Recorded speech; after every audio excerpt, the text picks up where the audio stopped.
Hola, me llamo Estíbaliz Lozano Mínguez y soy profesora del Departamento de Mecánica de los Medios Continuos y Teoría de Estructuras de la Universidad Politécnica de Valencia. En este vídeo os voy a hablar del fenómeno de fatiga. Prestaremos especial atención a las curvas SN y al límite de fatiga.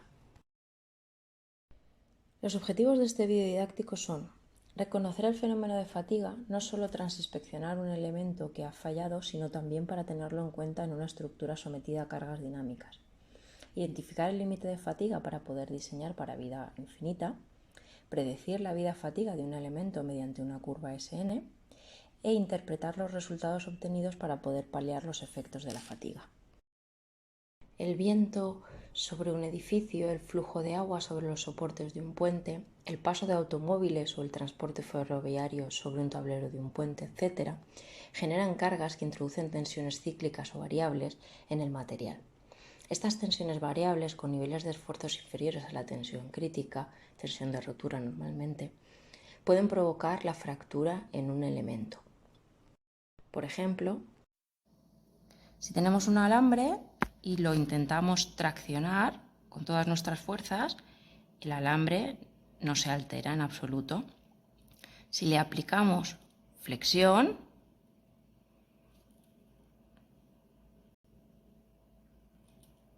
con la tensión que somos capaces de transmitirle en un solo ciclo de carga, no somos capaces de fracturarlo ni aparentemente de hacer nada en la sección. Sin embargo, si aplicamos la carga reiteradas veces, al final seremos capaces de producirle una fractura total.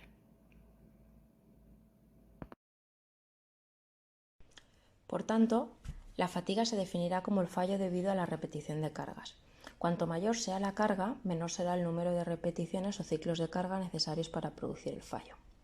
Si el número de repeticiones hasta alcanzar el fallo es grande, del orden de millones, se denomina fatiga de alto ciclo. Por el contrario, en fatiga de bajo ciclo se producirá el fallo con un número de ciclos bajo, del orden de cientos o millares de ciclos. Normalmente se produce una o varias pequeñas grietas que van creciendo progresivamente hasta que se produce la fractura total del elemento. La característica más distintiva de las grietas por fatiga son las marcas de playa o concoidales en la porción de la fractura que crece cíclicamente. Las marcas de playa o franjas alternas de colores más claros y más oscuros resultan de diferentes niveles de carga, diferentes condiciones atmosféricas o ambas. Por lo tanto, las grietas que crecen en condiciones ambientales y de carga uniformes no tienen marcas de playa.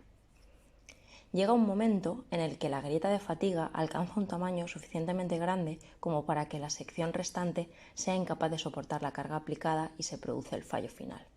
El tamaño de área final dependerá del nivel de tensiones. Para tensiones reducidas habrá una mayor fase de crecimiento.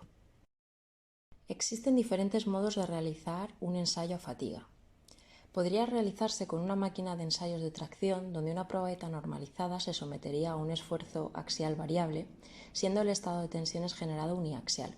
Por ejemplo, los círculos de carga podrían ser de tracción y compresión, como se muestra en la gráfica de la izquierda, o podría estar constantemente traccionada, donde la tensión aumentara y disminuyera cíclicamente. O podrían realizarse ensayos de flexión rotativa. En el ensayo con la máquina de Huller, la probeta normalizada está constantemente girando y se le aplica un cortante mediante un rodamiento en el extremo derecho. Si dibujásemos las leyes de esfuerzos, veríamos que existe un cortante constante y un momento flector variable que aumenta ligeramente con la distancia. En este ensayo a flexión, cualquier punto de la probeta está sometido a una tensión sinusoidal que varía con la rotación desde tracción a compresión, completando un ciclo por cada giro completo. Se debe destacar que la presencia del cortante que introduce la fuerza aplicada produce una tensión tangencial también variable con la rotación de la probeta, aunque su efecto es despreciable frente al de la tensión normal generada por el flector a causa de las dimensiones empleadas. En el ensayo con la máquina de Moore, también cualquier punto de la probeta normalizada está sometida a una tensión sinusoidal que varía con la rotación. Pero en este ensayo la carga se aplica en ambos extremos de la probeta, ejerciendo un momento flector constante sobre toda la longitud de la probeta sin que existan esfuerzos cortantes. Así pues, el estado de tensiones generado es uniaxial. Si en cualquiera de los ensayos anteriores una probeta de material se somete a un ciclo de tensiones suficientemente severo, se desarrollará una grieta de fatiga alcanzando el fallo completo del componente. Como se ha comentado anteriormente, si el ensayo se repite a un nivel menor de tensiones, el número de ciclos necesarios para alcanzar el fallo será mayor. El resultado de tales ensayos, para diferentes niveles de tensiones pero con la misma relación de tensiones, es decir, relación entre la tensión cíclica mínima y la tensión cíclica máxima, puede representarse gráficamente para obtener la curva tensión-vida o curva SN, donde se representará el rango de tensiones, es decir, la diferencia entre la tensión máxima y mínima, o la tensión alternante, que es la mitad del rango, en función del número de ciclos necesarios para producir el fallo. Como se muestra en la gráfica de la derecha, el número de ciclos necesarios para producir el fallo varía rápidamente con el nivel de tensiones. Resulta complicado apreciar las tensiones que ocasionan fallo para distintos números de ciclos. Por esta razón, el número de ciclos se considera en escala logarítmica. Empleando la escala logarítmica en el eje de abscisas, es mucho más fácil apreciar las diferencias en las tensiones para distintos números de ciclos, o lo que es lo mismo, distintas vidas a fatiga. Normalmente, para vidas inferiores al millón de ciclos, los datos SN se aproximan a una línea recta en una escala lineal logarítmica y se puede utilizar la ecuación S igual a C más D por logaritmo de N, donde C y D son las constantes de ajuste. En algunos materiales, especialmente en aceros, aparece un nivel de tensiones alternantes por debajo del cual la fatiga no ocurre bajo condiciones normales.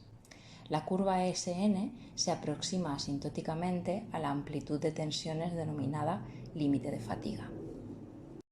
Si se quiere diseñar a vida infinita, será muy interesante conocer el límite de fatiga para dimensionar el elemento de tal modo que esté sometido a una tensión alternante o un rango de tensiones inferior.